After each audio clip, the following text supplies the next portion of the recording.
what's happened in your personal life where you've had to maybe use something from your training, something from a race, something that's given you grit, that's helped you get through something personally? I was hit by a car in 2005 and they said you'll never be able to run again. You're not going to be able to run. And I was like, watch me.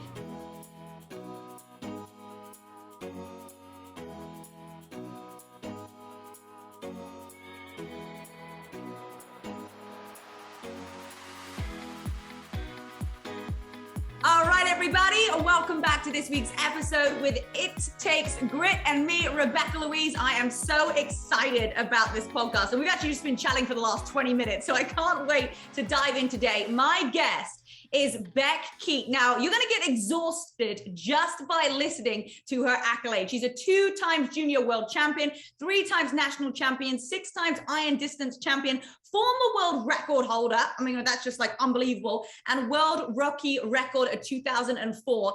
She's the co-founder of Team Siri Tri Club. It's ranked #1 female club in the world, which is unbelievable. She's the co-founder of the Believe Ranch and Rescue. And we've just been talking about this, doing incredible things for helping the just ending the ban on slaughter for horses. So Beck, so excited to have you here. How are you doing today? I am so good, Becky. What a great name, isn't it? But I just have to say, I want to interrupt because when I met you, firstly, I didn't know you were some British freaking health and fitness guru celebrity, but I did see straight away, I'm like, this chick is like glowing. And she's now dating one of my best BFF male heroes in the world, Luke Rand, and I was like, I could not be happier. And then I found out what you actually did, and I'm like, I love this chick even more. She's amazing. But I feel so honored to be on here, Becky. Thank you for having me. No, I'm so excited. We were just talking about, is your name Rebekah? Do you like being called Beck? Is it Becca? There's so many different variations that we get with Rebekah. So I love it. And I felt just the same. Like when I met you and Siri in real life, and like Luke, like spoke about you all the time. I think I was on like a couple of calls with you guys as well. And he's like, you got to meet my best friends, Beck and Siri. And then we just met and I was just like, this is amazing. We managed to get like, I don't know, half an hour with each other, but I can't wait for us to come out and see you at your home, your ranch, and, be there with all the horses and all the animals. I cannot wait. Yeah, we have to do something. We have to come up with an epic adventure here for sure. Yes. Well, we're going to talk about today is the grit that you need to help you get to where you want to be. Now, I loved it. I posted a reel of myself falling off the treadmill the other day, and Beck was awesome. She like messages me. She's like, hey, really great video, but I'm going to send you some like tips of how to run on the treadmill. I'm like, thank you so much. It was just so funny. Like I was like trying to film reels. I'm trying to like set up the camera, and I just completely like ate shit and just like fell on the treadmill. We've all done that. We've all done that. But it was brilliant. But I want to first of all just like take us back to your story. We're going to go through your story, and then I have some questions that I know my audience are going to be dying to ask you. But where did you come from? Like, because you've got an accent as well. And what got you to America? Like, what tell us like the journey of you getting from Australia all the way over to America. Yeah, I was just talking with you about, we both brought our little puppies over. So my little boy's 15, he's a little Shih Tzu, and he's still with us, and he flew from Australia with me. I had been racing triathlon when I was 16 years old. It's kind of how I found myself, and I found my identity and a kind of more of a love for myself through the sport. Believe it or not, I was quite an introvert at school, and I decided I'm going to do triathlon for school sport, and I happen to be quite good at it. I have a identical twin sister, and she kicked my butt at everything. She was better at school, and she denies this, but it's 100% the truth. She won age champion everything, and I took up triathlon, and thank God she didn't take it up, because she would have whooped my butt. And I found something that I was actually better than her at, because she wasn't doing it. And I took it up, and I just fell in love with this sport.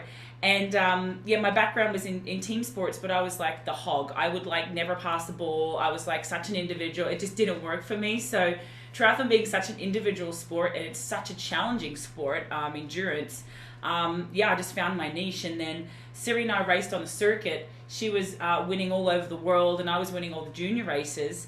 And I remember racing Junior World Champs in 96, year I won, and she raced as a pro. And she was just this, even when she was winning, she was just this humble world champion athlete that would stop and talk to us mere mortal juniors who would like idolize her. And it was just so rare, Becky, in the sport to find someone that had so much humility. And there was always this little like, it was definitely wasn't like a sexual attraction, but there was just always this little like fuzzy feeling when I meet her. I think everybody probably gets that. And then I asked her to coach me, and she said yes. And so I moved to the US, moved everything to the US, and within 2 weeks of her coaching me, I like fell in love with her. And I was like, uh-oh, I don't know, this coach athlete thing is all supposed to happen. And she checked with the squad and said, Beck's willing to retire if you guys aren't okay with it. And I really was, because I really felt like I'd found the love of my life. Just everything about her were just so similar. And I kept racing for, I think, 4 years, and the sport was really good to me, and retired very happily at my first Tony Robbins event, where I met your Luke, actually, in the gym. And that's how it all conspired. Wow. So did you retire, or did you keep going into things? What did you transition into? Literally, like, this is no joke, and I know you've probably talked about Tony Robbins before, but Siri dragged me to an event, and I actually met Luke in the gym. I was like, who is this other crazy kid, 5 a.m. before the event, working out, right? Like, you know, like, who would do that? I thought I was the only cool person that did that. So I was like, this guy's awesome, and he looks fucking good. And I was like, are you doing the event? Then I realized he was a speaker or whatever. We got talking, and Siri dragged me to the event, very tended. I didn't want to go because I didn't know anything about Tony Robbins. And in that event, the first UPW, I realized that triathlon isn't just my identity. It's not just who I am. It's not all I am. There's so much more to me. I'm an animal lover, and I'm a people lover, and I love giving back. And although, you know, I was 37, I was kind of, my body was starting to break down a little bit. I was getting injured a lot. I just decided that at that point, like, I think it's time to retire and start my own coaching business. And we started Believe Ranch and Rescue, our nonprofit to save horses. And we started our Tri Club, literally from that event in 2016, and then it's been a whirlwind since then. Wow, I love that. And you must have just been so open to whatever was coming your way, because you had planned to move to America to get better and to keep competing and to go out and get some more titles. I'm presuming, like, that's why you hired the best coach in the world. Yeah, and we did that for 3 or 4 years, and then like, I still won quite a few races, but I realized there was more to triathlon. And when you're a professional athlete, even when you're top of the sport, whether you're at the top of the sport or you're near the top, I think it's so hard to think of anything else. Like, it's like, well, we'll be asking you not to do what you do now. Like, I was like, what am I going to do with my life? And too many athletes, I think pros especially, they go through as a professional and they're so scared to retire because they don't know what's next. And we never have a plan. Like, I had no plan. They're like, what are you going to do when you retire? I'm like, I don't know, you know, and I feel bad for these guys. And that's something Siri and I really want to do together, is to be able to create something where almost like a counseling, like a career advice for pros retiring on what's next. Because I had no idea I'd be doing this, but man, I love what I do. I feel so grateful for what I do. Yeah. I love it. I want to go back to a bit of the love story. So you fly over there, you've already got a little bit of feelings. Now, is it just like, oh, I admire her because she's like a mentor, or you're like, oh my goodness, I think I'm like obsessed with this person, and what's a bit of both. Yeah, no, a bit of both. And it was weird because I had no idea that we had, like, she's so close to her family. Like, for me, family is everything. I know for you it is too. And she's so close to her mom, and family's everything. And her love for animals, like, this woman, I tell you, goes to another level. Like, I would, like, always stop if I see an injured animal, and I know you'd be exactly the same, and I'd try and do anything I could to save it or help it or bring it to the vet clinic or whatever I had to do. I was always, like, trying to save animals. I grew up on a farm as a kid, and we had dairy and cattle, and I was just, I just couldn't help but want to save every single animal, be with every animal. I hung out with animals more than people. I actually love animals more than humans most of the time, except my favorite humans. But yeah, but Siri, like, literally, I fell in love more when there was a prairie dog that had been hit by a car, and it was obviously dead, and it had been squashed. It had been dead for a little while. And she screams over the side of the road, pulls over, and I'm like, what are you doing? She's like, oh my God, oh my God. I was like, baby, it's dead. Like, you're not going to bring it back to life. She goes, give me your sweater. She grabs my sweater and, like, goes, no, we have to pull it off the road. We've got to pull it off the road. So she does this all the time. I'm like, we're going to have an accident one day. That I was like, that's another level, you know, of that deep love for animals. And then that kind of, you know, just so many interests alike. So, yeah.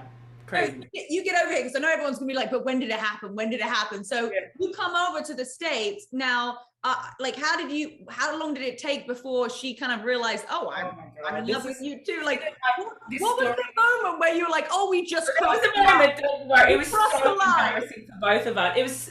It was like this moment, oh my God. So I have big calf muscles, right? And they kind of stick out, and sometimes I get people think that it's a guy riding because I have my helmet on and they can't tell, and they go, nice legs. I'm like, oh, I'm a female. Hi, yeah, okay. But then Siri, like, I don't know, my legs kind of stick out on the bike. And so she comes past, and this is like 6 months into, maybe not even, maybe 3 months. She comes past in the car, and normally she yells out, let's go, push harder, like lower gear, whatever. And she goes, I want to serve your calves up on a plate for dinner. And I was like, I can't believe you just said that. And then she said, she was like, I can't believe I freaking said that because it's so inappropriate. And I was like, I almost fell off my bike. And then the next night I cooked dinner, and I made this, I'm not a cook, I'm not a chef, but I did a really good job of making this beautiful, like, with prawns and this sauce and wine, and I cooked dinner for her. And then it was really almost immediate after that. Like, once I knew, I think, I don't know, we just crazy when you know, right? When you just know. Yeah, when you just know, but you're also like, I don't want to do anything because, like, she's my coach, she's my mentor, like, and she's like, that's it. Because you might already both know, but you're like, I definitely know, because if I say something and this could like change all the dynamics up. Yeah. And then she'd go and meet a friend like down a few hours away, and she'd be in her car about to leave. I go, don't leave, I need to say goodbye. And she's like, that doesn't happen with athletes. I'm like, see ya, like, later. And they put us in a house together. I was downstairs in Noosa, and this is before we came to the States, actually, when we really started to know that we're falling in love. I was put downstairs, and they said, you're sharing with someone. I'm like, I do not share. Like, I don't share. I like to be on my own. I like just train, eat, sleep. That's it. Have my own space. I don't like sharing with other athletes. And she said, well, you're actually sharing with Siri. I'm like, oh, I don't know why. I was like, why am I okay with this? I mean, mind you, we're on this like friend who has like a beach house in Noosa on the beach, like looking at a doggy beach, like couldn't get any better, this mansion. And so they go, don't worry, she's upstairs, you're downstairs, same kitchen, but it's really separate. And I'm like, oh, okay. And nothing actually happened at that house. It was when it all started happening after that. But that's when we started to, when we were living together, that's when we kind of knew that, there's something more, a lot more. I love that. I love that. When you know, like, it's just like that instant, like, okay, there's that look. Was yours like, how did you guys know? Because you met on a trip, right? At an adventure? Yeah, and ours was platonic for like a good, like, 4 So was ours. Ours was platonic for 15 years, yeah. Yeah, it was platonic. And then, but if you look back now, you could probably see like the good energy between us, right? Yeah. There was always great interaction. There was like, but nothing ever like sexual or even close or anything. It was completely platonic. And then there was just that one moment where we were like, oh, that's weird. Like, I'm looking at you slightly differently. I think you might be my person. But yeah, like just unbelievable. So I'm so happy for you. What a great story. And now you've just, created this amazing life for yourself. I want to go back a little bit onto when you were training, because I think one thing, especially with grit, and I kind of have like, when I'm climbing, I have a lot of things that relate to, physical activity to real life, right? Because it's like, when I'm climbing and I'm like, you feel like you're stuck. And all it is maybe moving your foot like, 2 millimeters or 2 inches. And all of a sudden you're like, okay, this rock that wasn't there before is now in reach. But when you're training, when you're actually, even if it's training or maybe it's actually in a race, what do you say to yourself when the pain is kicking in and you want to quit? Like you're in, maybe it's just a training, but is there a different mentality when you're training to when you're actually in a race? And what do you say to yourself when you're like, I can't do this? Oh, it's such a good question. And I don't know if I've even actually ever been asked that, Becky, which is crazy because I feel like it's a huge tool, it's a strategy. But in training, we practice that grit and that pain threshold in training so much. And I always used to think, if I can make it hurt so much in training, maybe it'll just hurt a little less race day because you're tapered, you're fresh, you've got your nutrition. But it didn't. It still freaking hurt on race day. But I would practice that pain threshold. And when the pain came, I would just like, this is temporary, this is temporary, this is temporary. And it's so going to be worth it. And after 22 years of doing that, eventually my body was like, nah, you're done. But during a race, when it happens, it's almost even harder because you don't just have yourself, but you have thousands of people watching you. Often it's televised. Your family's made the trip to, say, Hawaii for the World Champs. They're all there. They've spent a fortune. Your sponsors are looking at you. And that pressure, not just that you put on yourself, it's like to pull out of a race is like the hardest, it's the worst decision and the hardest thing you can do because you actually, you then deal with that for so many months after. And it's it really scars you. So I always had a big thing to try and never pull out of a race. And sometimes the body will just shut down. I've collapsed a couple of times in races where I didn't have a choice. But I think, like, I always just think about, I've got through this in training. I've been there.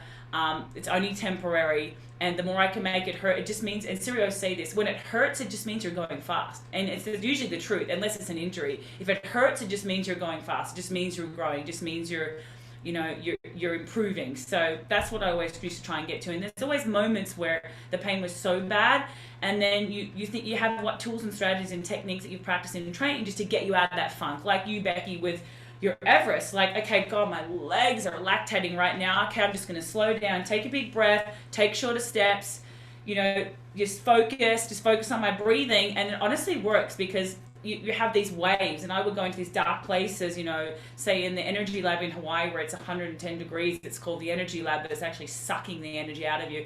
It's like 30K into the marathon after you've swum 3.8K, rode 180K, and you're like 30K into this marathon, you got 10 to go. It's so hot and your body's just shutting down, and you just got to think about like the end game and that what's got you to this point. And I often used to think about like Siri or my family, or just all the training that I'd done, and just keep pushing through and do little things physically to make me feel a little better. Whether it's, I never used to stop and walk unless I had to, but just slow down, just use the strategy, slow down, get your nutrition in and focus on your breathing, just little things that you can do, just pick me up, so that you'll learn over sort of 20 years in the sport. So yeah, I hope that helped. Yeah, no. And how do you relate that into your personal life? Like if you're going through something challenging, because, a lot of people who are watching this podcast are new entry into personal development, or they've been around it for a bit, or they're trying to create a new business, or they've got mostly toxic people around them they're trying to get rid of. I always feel like what I learn in my physical activity helps me so much in my like mental and my personal life. What's happened in your personal life where you've had to maybe use something from your training, something from a race, something that's given you grit, that's helped you get through something personally?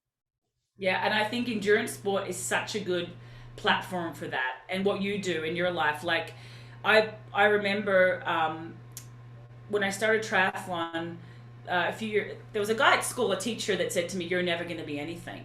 And I was just like, that just drove me. And that, I think that was the year I actually won junior champs. But going forward, there were times when I was racing, and there were times when I was hit by a car in 2005, and they said, you'll never be able to run again. You're not going to be able to run. And I was like, watch me. And they said, like, the injury is so bad, the contusion and the bruising and the muscle damage and the tear of my quadricep. I was actually pinned under a car for quite a while, and they pulled me out from under the car, and my leg was like double the size, and nothing was broken. It was just all muscle. And I was like, no, I'm going to get back. So I had to learn to walk, lift my leg. Like, it took like a year, but I coached myself, and I ended up coming back and winning the Australian Championship. And times like that where you just got to try and focus on the next step, not like look at the big end goal or how to, you focus on the goal, but not how to get there. Just in every step, just try to do something every day where you're challenging yourself. And I can relate totally, Becky, because when we started rescuing horses, we knew we were rescuing them from slaughter, but we'd rescued about 70 by then. This was in 2019. And we were talking to people, and we said, well, how is this even legal? How's it legal to ship American horses to slaughter in Mexico and Canada? We're like, how is this even legal? And this horse right here is the first horse we ever saved. This is Savannah, Siri's horse. But we saw the video of them being slaughtered, and I won't go into detail, it's so barbaric. And we thought, well, instead of saving horses, let's keep saving the ones from abuse and neglect and slaughter, but let's pass a bill to ban horse slaughter. And everyone laughed at us. They were like, you're never going to do it. They're like, people have been trying to do this for 20 years. Who are you? You athletes, ex-pro athletes, coaches, and you just started a horse rescue, you're going to ban slaughter? They looked at us like we were crazy. And I said to Siri, we didn't even say anything. We were just like, we're going to find a way. Like, no words were even spoken. And we were so resourceful, and we were so driven as athletes to always find a way and always to get through these hard times. And my wife just overcame, a 5% chance of survival from acute myeloid leukemia. And that happened right when the time we said we're going to ban horse slaughter. And so through the last 2 years, while we're working on this bill to ban horse slaughter, my wife has gone through almost dying of acute myeloid leukemia with this really rare genetic mutation, overcoming that, surviving, conquering it, and now thriving past cancer, cancer-free. And we're doing that while while she's going through that, I'm like working on the bill, and she's in the hospital getting a bone marrow transplant, and we're doing fundraisers. It was crazy, but we now are so close. We're closer than any other big animal group. ASPCA, Humane Society, have tried to do it, and we finally have brought awareness to, I think we've reached over 94 million people in America with our Ban Horse Slaughter commercial, all of our social media campaigns. And we finally met with the person in charge of the bill, and he said he's never met with any animal group. No one's doing what you're doing. So I think we're going to, next time I talk to you, hopefully we'll be celebrating banning horse slaughter in the US permanently. So, yeah. That's absolutely huge. And you've been through so much. I mean, from, being pinned like underneath the car, Siri going through all of her treatment and now being cancer free, this is like not a small thing that you're trying to accomplish. Like, this is just like, a lot of people's like dream, right? Oh, that would be nice if that didn't happen anymore, but you're taking it on. And it looks like on the outside, you're just like, oh, I'm positive. Like, we just kind of get on with this. And, things happen to people all day long where they get upset about it because, they spilt their shake on the floor, or their coffee was too hot, or whatever it is, right? And there's people going to be listening to this going, oh my goodness, like, I get so emotional, upset about the smallest of things, but it's not small to me, right? It's all just relevant to the life that you've lived. Exactly. But on those days when you do feel like, oh my goodness, like, I can't do this anymore, like, pack in the towel, like, it's too much. How do you find the grit to keep on going? Like, what makes you change your state? What makes you say, like, I'm not going to quit? What makes you kind of get back up one more time? Or have you just built the muscle? Yeah, I think I've built the muscle from years and years as a kid and growing up through the sport. It certainly helped, but something that I like to do is I'll just take like an intermittent break. Like, if it all gets just too much, too overwhelming, and self-care is so important, and I'm still working on that, Becky, and I can see you're a workaholic too, but I love my job. I've had adrenal fatigue, and I didn't even have it while I was training. I actually got diagnosed with it after Siri got better because my body just shut down. And I was like, what is this? And he's like, your blood work is even worse than when you're an athlete. I was like, how is that possible? I was training 9 hours a day. Like, how is this possible? He's like, well, what do you do? And he's like, do you work? And I said, yeah, I work like 100 hours a week. And he's like, you got to cut back. And my mom was all worried, and I cut back. And now I take these intermittent breaks. If it gets too overwhelming, I'm not great at meditating. I've got a little bit of ADD. Siri's very good at meditating, but I would just go out with the horses for like 15 minutes. And they're my why. So I look in their eyes and you just see it, and it's like, this is why I'm doing what I'm doing. And you just take these little intermittent breaks, and I've got to work that a little better. I do maybe 1 a day, 2 a day, but it definitely helps. I think you've got to be connected to that why too. Like, if it's whether it's horses or dogs or your family or your kids, like, don't go through life just like achieving and not taking in and being present. And I'm still working on that. It's a work in progress, but definitely going out with my horses or just taking my dog for a walk, having a little midi break. I think filling up the cup, you've got to try and do that as much as you can throughout the day. That's what I do. I'm like you. I can work all day long. Like, I can just keep going and going and going. I'm like, I'm fine. I got this. It's fine. And then I get more mad by having a break because I'm like, no, I got stuff to do. And then it just like even plays in my mind. But it's like you do need that time just to like, that kind of just like relaxation, like think time. Like that is key. It is key to be able to switch off. What is it that helps you? Because it's finding the grit to keep on going, but it's also making a decision that you want to do something and then actually following it through. Loads of people say, hey, I want to do a triathlon. Hey, I want to do an Ironman. Hey, I want to open up a business. Like, hey, I want to end slaughter for horses. Like, what is it that makes you go from, hey, I've got this idea about I want to do a race to completing it? Because a lot of people have ideas, and a lot of people say, I would love to do that. Oh, I would love to do a triathlon, but like, they don't actually take the action. What makes you follow through and make the decision in the first place? You're making me dive deep here. Jeez. I think that I'm so connected and driven and passionate about animals, that it's easy for me because my why is so strong. Like, I love seeing results in my athletes. I love, like, we get the most unbelievable results from our fitness group. Like, people going from having diabetes to not having diabetes, from high cholesterol to no high cholesterol, losing 60 pounds. Like, one lady's 65 years old, and they always have these limiting beliefs like, I'm too old, I'm too slow. It's just not fucking true. Like, she's 65 and she just did a half marathon and a sprint triathlon. We have a 3-time cancer survivor who has no esophagus and can barely even talk. She just did a swim leg of a triathlon with these 2 ladies that I was just talking about. Karen's one of them, last weekend. And she shouldn't even be here. They said she should have died 10 years ago of lymphoma, and she's still around. So it's just like, people might think I'm inspirational, but I see this happening every day. My clients inspire me, like my friends inspire me. So I don't know, I think if you're so connected to why you want to do something, there has to be a deeper connection than I just want to do a triathlon. Well, why do you want to do a triathlon? Oh, I want to get fit. But why do you want to get fit? Like, is it because you want to be examined for your children? Like, they want to see mum like growing up and like feeling good and having confidence and getting to cross that finish line and hug your kids. Like, there just has to be a deeper connection. Otherwise, I don't think you'll follow through. And a community, I think, hanging around with people, like they say, like you are the 5 people you spend the most time with, but make sure they're the right people, because if they're pulling you down, they're saying, oh, triathlon, why would you want to do one of those? Or you've got to surround yourself with a community of like-minded people, and we are so lucky to have that with our tri community, our fitness group, that they just like your group. I saw that video, Becky, of you going to, I don't think you even know how many, hundreds of people just turned up to your event, and I was like, I want to do that. It's just so fulfilling, right? It's just crazy. Like they're here for me. Oh my God. Yeah. So it just lights me up. Yeah. I think when you put yourself in, you first of all have to make the decision that you're going to put yourself in a place where you want to help other people. Like now it's just a responsibility, right? Now it's like, oh my goodness, like I have to put a new workout video out every single week because I'm responsible for that. I decided that responsibility. And as I'm like thinking about it right now, it's like, you know, if anybody wants to like start a new business or they want to do a triathlon, like when you make that decision, take responsibility of the ripple effect that you're going to have from saying yes to it.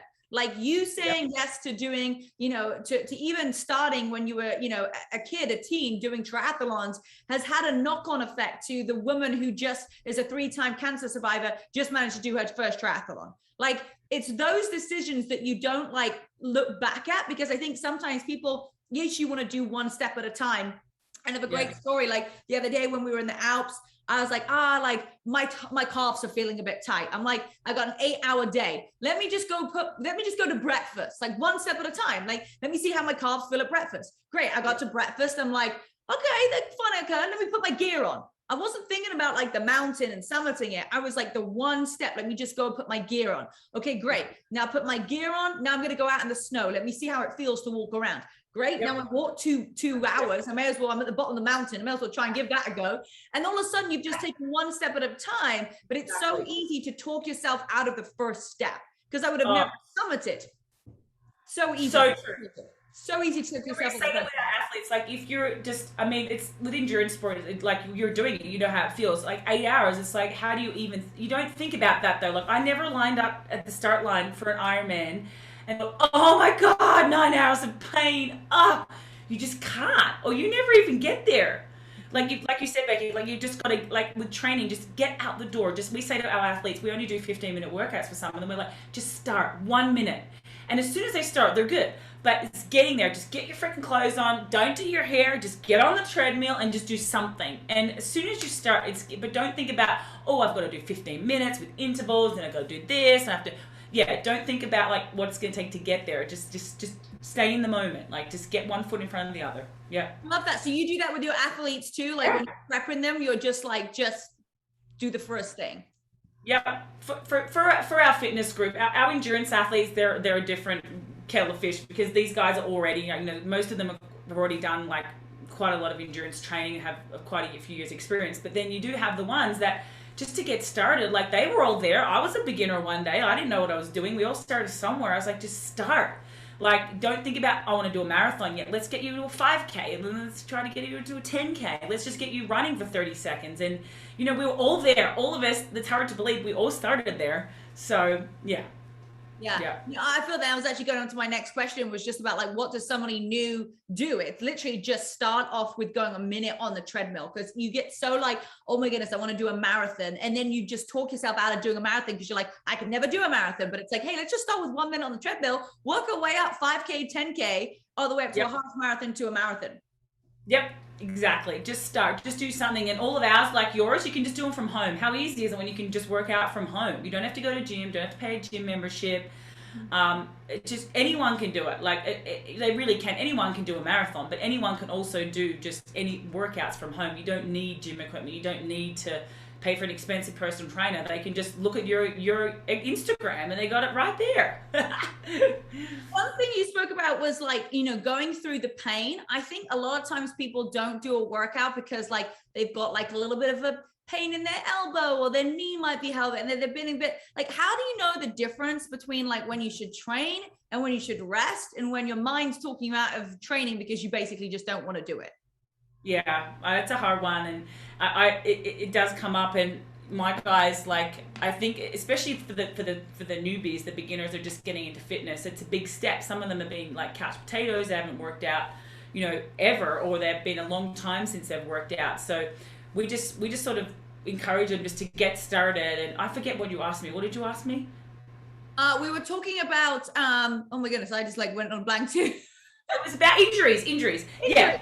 Injuries. Yeah, and that's a good question, because for our elite athletes it's a little bit different. So our endurance sport athletes, you've got to be so careful because they're so much more prone to injury because they're doing such more intense sessions, longer workouts.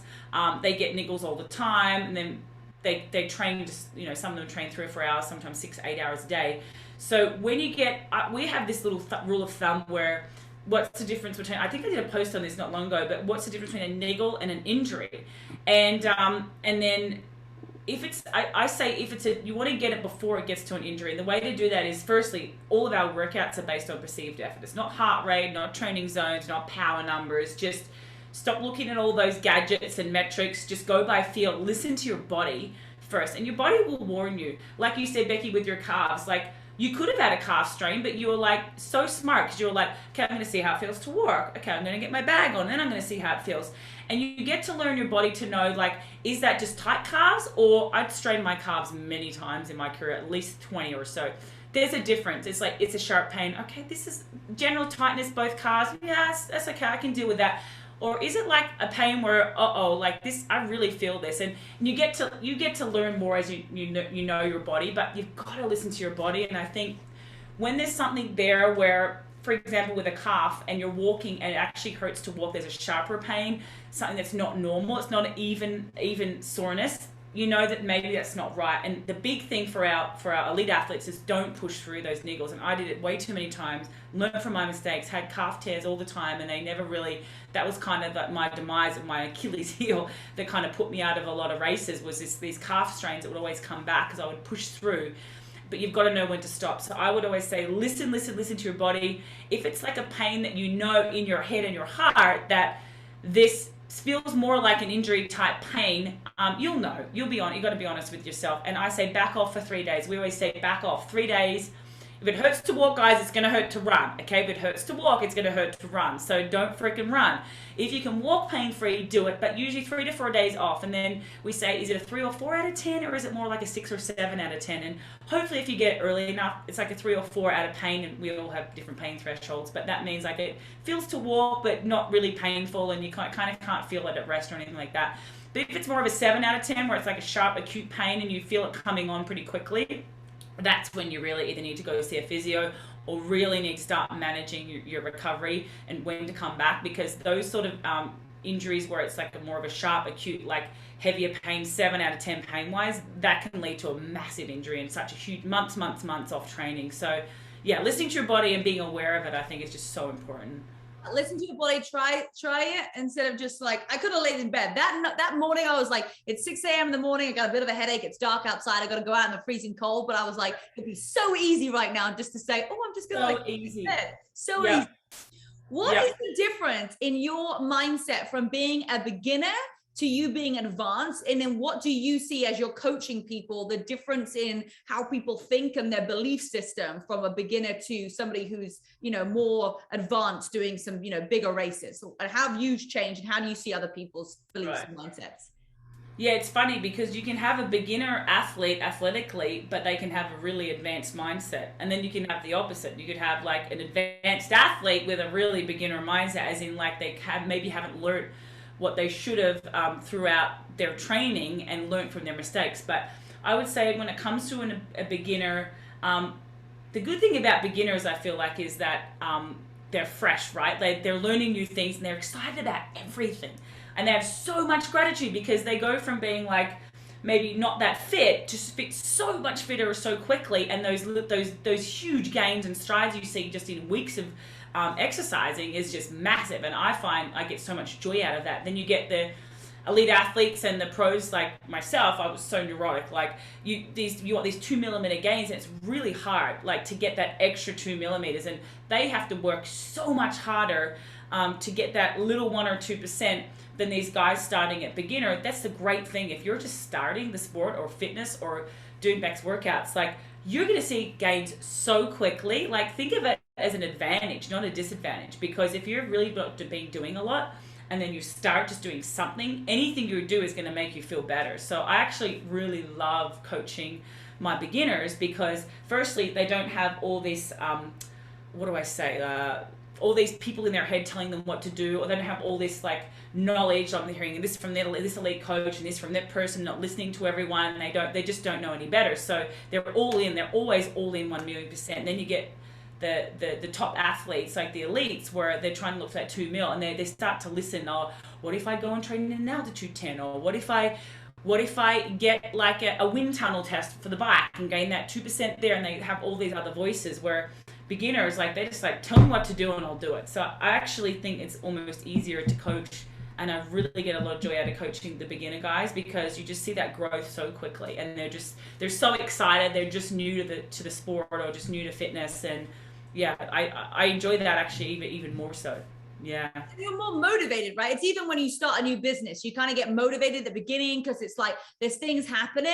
And then it's like, how do you maintain that motivation? You know, like once you've saved your first couple of horses, you're like, great, we've done that. But how do you keep the motivation to keep doing that? So it's almost like that bit in between where you're not a beginner anymore. And you're now just like, how did you keep your motivation? What was the drive for you to keep on doing races? Was it to beat your score? Was it to be the best? Was it to see what you could do? Or how did you stay motivated after doing so well? Yeah, mine was like you're so selfish as an elite athlete. You really are. To be the best in the world, like most elite athletes, you have to be selfish. And Siri's mum, I remember joking. She said she was the most selfish, selfless athlete. It's like, what does that even mean? She's like, she had to be selfish, but she was still really selfless, like outside of the sport. But I think you have to be selfish to a sense to achieve something in the sport like I did. But staying motivated for me, and it was selfish. I knew that I always had more. Like right up until the end, I was like, I know I have more in me. I know I have more in me.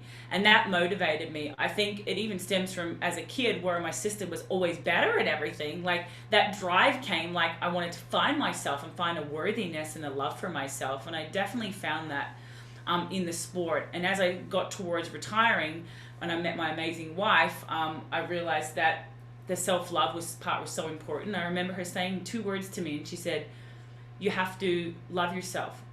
And I was like, I think I was like 33, 32 then. I was still really emotionally immature because I'd been so self-absorbed in the sport, and I was like, love yourself? Like, what does that even mean? Like, love myself? Oh, love myself. But she meant like that I have to be, to love who I am as a human being, as a person. And I'd been so selfish, and I had to be, but I'd never had really given to anything outside of myself. And as soon as I started giving back to the horses and rescuing horses and giving back to other athletes and coaching, my self-worth, like I found myself and more of a love for myself. But that took a long time, and it's still something that's growing inside me, but I think it's just so important. And I think that worthiness has to come from inside, not from outside. So I was so extrinsically motivated and intrinsically motivated before as an athlete, and the motivation really honestly came, and this probably sounds like a little silly, but it's the honest truth. Like I just loved getting the accolades. I loved crossing the line, and I was a winner. I loved being a winner, and I was able to win. But that fulfillment doesn't last. It's not fulfilling, and it might last a day or a week. Even if you win a world championship or win a huge race, it's the fulfillment isn't forever lasting. It's not real fulfillment. The fulfillment comes from when you look in these horses' eyes, and you can see that they say thank you for saving me. Like that. That's true fulfillment. That's where I get my worthiness from. Yeah, and if Siri had never pointed it out, love yourself, like you would have never been aware of it. And maybe somebody's listening to this podcast right now going, well, I've never even thought about like, how do I even like love myself? I think most people don't. You get so caught up in everything that's going on, and you're just doing your own thing. You're like, hey, like who am I? Like, am I giving myself the time and attention that I need to be happy? Yeah, exactly. Yeah, and I feel like when you're giving to something outside of yourself, like that's where the real deep fulfillment comes from, for sure. For me, it did anyway. Yeah.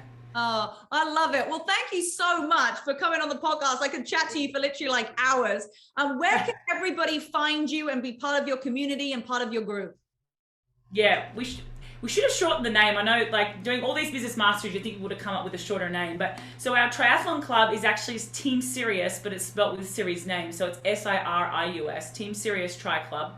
I can even give a free month membership, Becky, if just for the month. If anybody wants to sign up, just let me know. Just DM me or whatever. And then we have Sirius Squad, which is again SIRIUS, Sirius Squad Fitness Group, which is just SiriusSquad.com. And then our Believe Ranch and Rescue. I have a hat. So it's believeranch-and-rescue.org. We didn't get to talk too much about the C4, but you'll be able to find our lobbying and education on that one as well. So thank you for the shout out, Becky. Yes, we'll definitely do an update because I know that you've got some really exciting things happening with the horses. And so we will definitely do a recap and share all of that information as well. So, but we'll put everything of the details below. But Bex, thank you so much for your time and sharing your story today. Really, really appreciate you guys. Make sure that you go and give Beck a follow. Go check out everything that she has for you. And we'll put all of the details below, and we will see you on next week's episode. Bye, guys. Bye, thank you.